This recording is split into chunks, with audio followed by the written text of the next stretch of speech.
Good day, viewers. Welcome to Success Fashion Academy. Today we are going to be doing this jacket. It's a lapel jacket with a 3/4 sleeve and a rope. So I'm going to the cutting table now. I'm at the cutting table already. That is what we are going to be cutting now.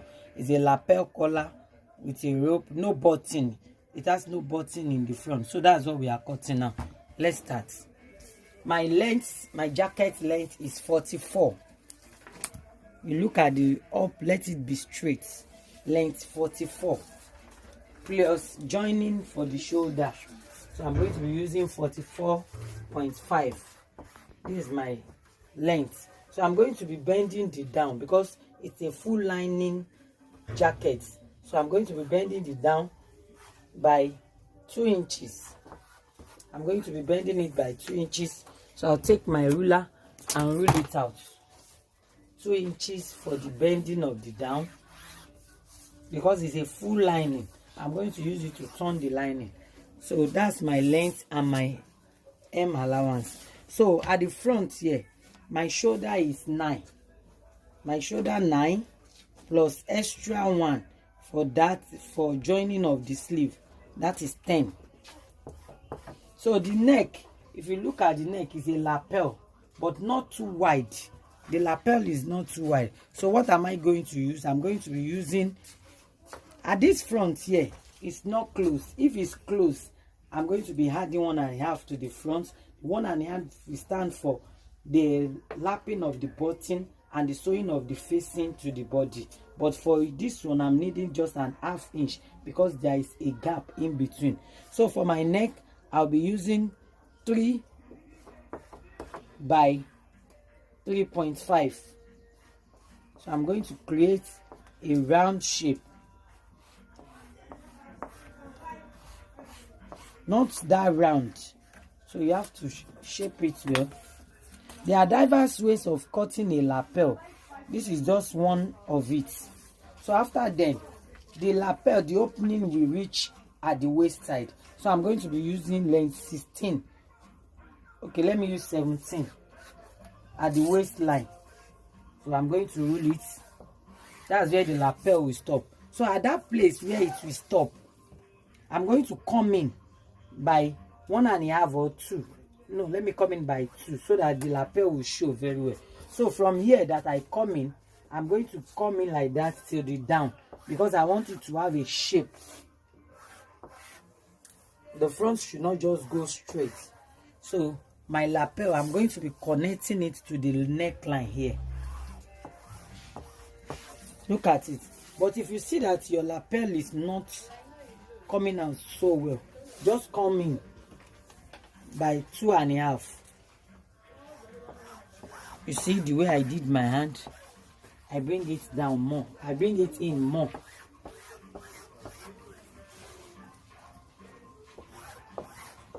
So it's because of the lapel, so that by the time I fold it, it will sit well. So my armhole is 8. Armhole 8. So this is my shoulder 9. So at the bust measurement, is a free jacket. It's not going to be fitted. So I'm not going to be using, my bust is 40, but I'm not going to be using my actual measurement. I'm going to be using an excess measurement because it's a free jacket. You can wear it, any size can wear it. So I'm going to be doing the bust. The bust is 40, but I'm going to be adding 1 inch. That is 10 plus 1. That is 11. That means I had an allowance. It will be 44 by the time I finish sewing it. So that 11, I'm going to be sewing this front because I'm going to be cutting a facing to face it inside. We call it facing. Interfacing inside is the material, because by the time I want to bend it out like this, is the material that I'll be showing. So I'm going to be doing this place 11. So 11 is the actual measurement plus my seam allowance. This is a jacket. You might not need so much measurement, but in case the person might say you want to lose it out, so I'm going to be using 2 inches for the allowance. At the waist here, the normal waist is 34. My normal waist is 34, but I'm not going to be using 34. I'm going to be using 36.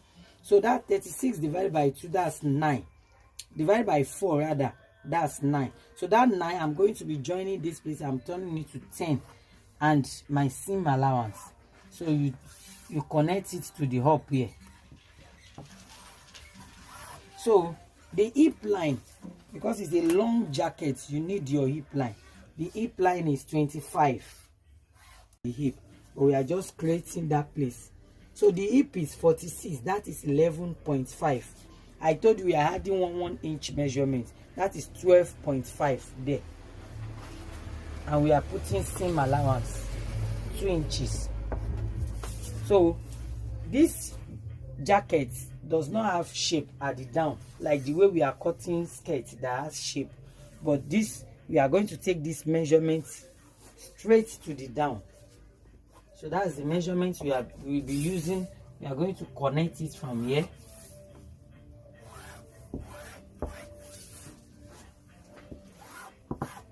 So this is our measurement. So your armhole, these are armhole.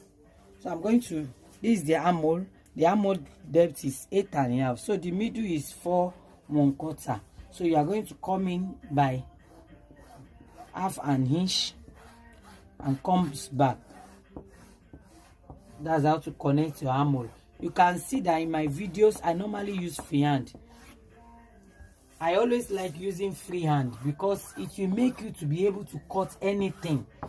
Because some people without pattern, they won't be able to cut, but you must always master how to use your freehand. So this is my armhole, this is my jacket. You can see there is no much shape, it's only at this front.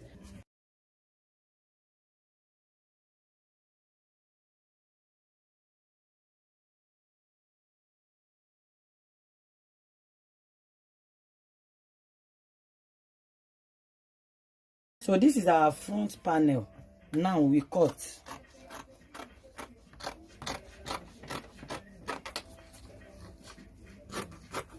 So this is the shoulder. This is my armhole. Remember, there is no dart in this jacket. Just a long kimono jacket, full lining. So this is the length.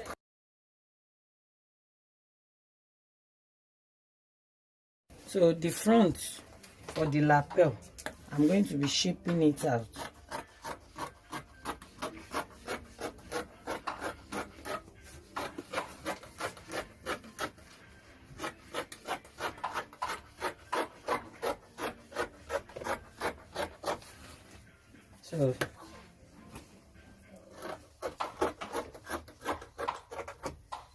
So this is my lapel.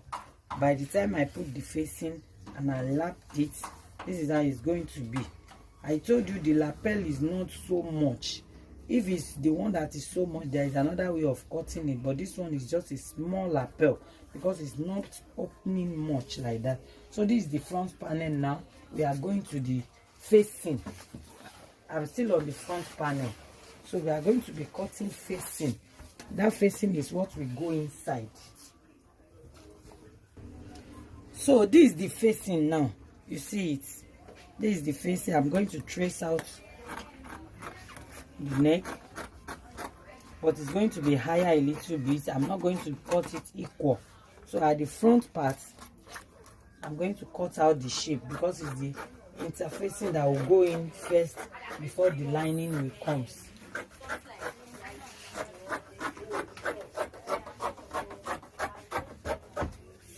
So I'll place it on the upper part so that I'll be able to cut it out.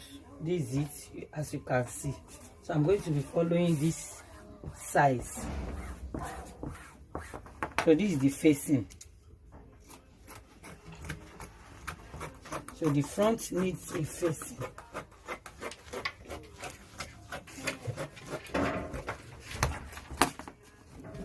Because by the time I bend it, it's the Ankara that will be showing before the lining. This place is from here. I'm going to join the lining to it. So this is my front part and the facing. So we move to the back panel now. So this is the back panel now. we are cutting the back of the jacket. This line, this is the waistline. I put a line here. You see this line that is here at the back. In our back we are flat, so you have to create a shape here. You have to remove from the waist, from the center back. You have to remove, at least I remove 2 inches and now connect it. You can see it's only from this place, it's only from the waistline that is much, and now connect it now, so that by the time I cut the back, all the excess that used to bulge at the back will not be there. So this other line is my seam allowance for the back. You know, I'm cutting it away. The blazer will have a join at the back, and I'm cutting it away here, so I have to put my zip allowance before I start my measurement. So in the front we use 3 by 3, but at the back the maximum is 1.5 coming down. You know, it's going to be collar. You cannot do 3 in the back. So I'm going to be doing my shoulder slope, and our shoulder is 9, that's 10. So our shoulder slope is 1 inch, 1 inches downward before you measure your armhole. Make sure you do it before you measure your armhole. In the front we use an armhole of 8. So at the back, and in every top, in every clothes you are making, our back is always higher than our front. So your back is coming by 1 inch. So this armhole that you use 8 in the front, you are going to be using 9 here.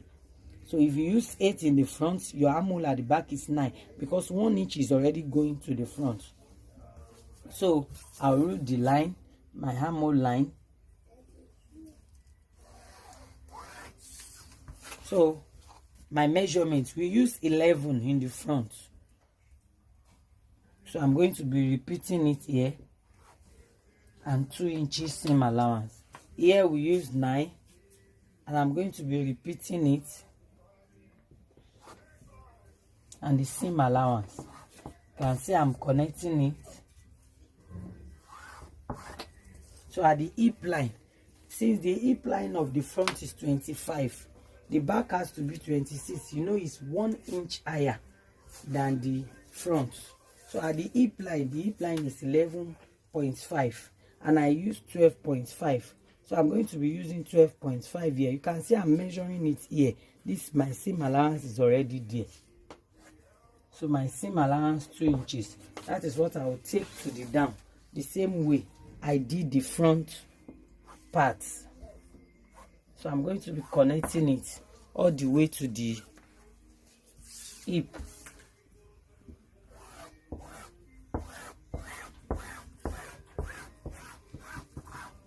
You see it? Despite the fact that it's a jacket, it's not just straight anyhow. So at our middle of the armhole, we are going to create. So this is the armhole. So you are going to come in by half an inch and go back.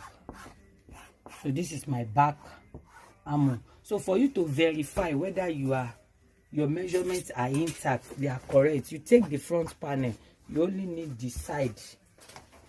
I'll just put it like this. Let me see, maybe what I'm doing is correct. You see it? You see it? You see, I told you it has to be 1 inch higher than each other. That's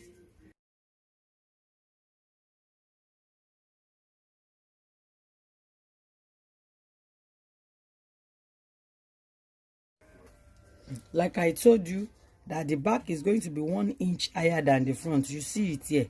It has to be, because our shoulder is bending. So this is the back panel. I just want to confirm. That's why I placed the front panel on it. So if you see that it's not correct, you chalk it where it's supposed to be. You chalk it. You see the side that is the same thing. So I'm going to cut. So I start from here. The essence, that the shape that I gave the back.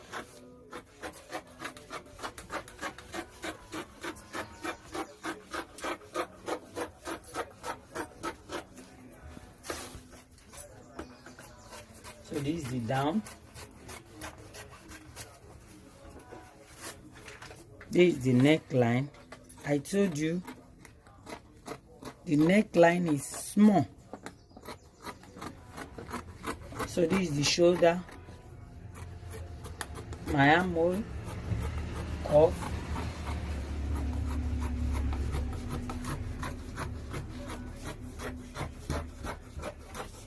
this is the side. So this is the back panel. I'm through with the back panel now. So the next thing I'm going to do now is the facing of the back. I folded it into two. So I'm going to place this back on it. I'm going to be cutting it from there because of the shape at the back. So you are going to mark it out. So my length, I'm using length 4. So you measure it round.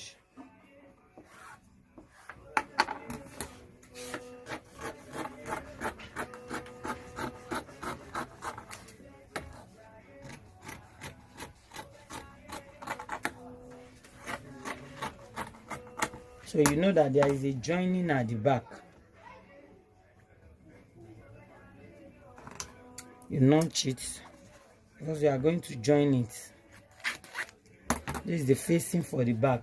So the only thing that remains now is the sleeve. So we are going to cut the sleeve now. The next thing we are going to cut now, after the front and the back panel and their facing, is the sleeve. So the sleeve at the tip is going to have bending. So we are going to be bending it with a lining. I'm using 2 inches. I don't want it to come out at all. I don't want the lining to be coming out, so I'm using enough bending allowance for it. So I'm using 3 inches. So the length of the sleeve is 15, and I'm going to be joining it to the body by half an inch. This is a sleeve that doesn't need pleats. So this is the sleeve. So for those that don't know how to cut sleeve, this is a normal sleeve for shirts or for jackets. You just create a straight line first.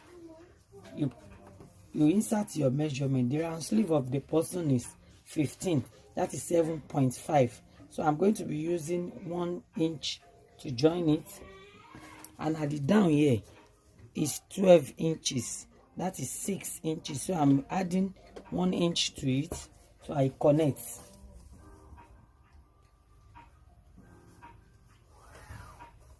So once I connect this way, at the down part here, you know you're supposed to come down straight like this, but I'm not coming down straight.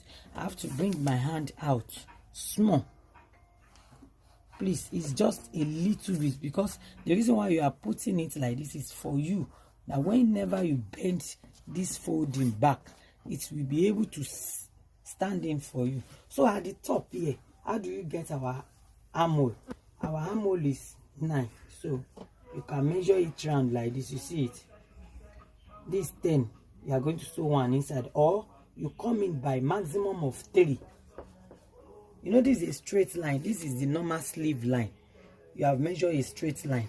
If it's a straight sleeve without pleats here, so we are coming down by maximum of 3 inches. I'm saying maximum of 3 inches. So you connect from here like a curve. It's not going to come straight.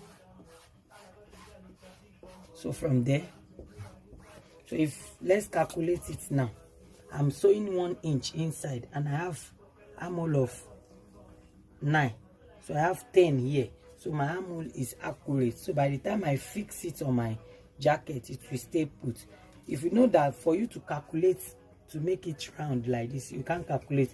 You first of all measure your length, make it a straight line, and at the side here, you come down by maximum of 3 inches. When you come down, this is a sleeve without pleats at all, so it must not be excess and it must not be short. So from there, you connect to your down and to this place. So I'm going to cut it now.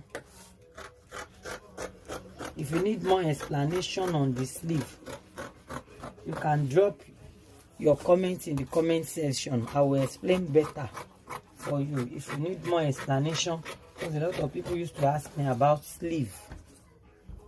to cut our sleeve perfect. So these are notching, these are our sleeve. You can see this place that I did the other time. It's supposed to come down straight, but if I do it straight, if I bend it over, this is how it will come. It will shorten here. That is the reason why if you buy a shirt, a long sleeve, and you cut it to the short sleeve, it's short in here. So the work of this thing is for you that when you place it on it, it makes it to balance. So by the time you finish, you just trim it out. So this is our sleeve, and the next thing is our collar. So our collar, we are going to be doing the collar after joining the shoulder. Some people used to cut collar together, but I used to tell them, lapel, you cannot just cut it. It must not be too big and not be too small, because if it's too small, it will make your jacket to squeeze at the shoulder, and if it's too big, you have to be pushing it inside. So it's until when we join the shoulder of the jacket, we fix the lining, we fix the facing, we cut the collar. Thank you for watching this video. Please, if you found this video helpful, please kindly click on the like button, and also subscribe to our YouTube channel. On YouTube, we are Success Stitches, and on Instagram, Success Stitches _ on Facebook is Elizabeth Badmus. And click on the notification button so that you can get notification from us anytime we post a new video.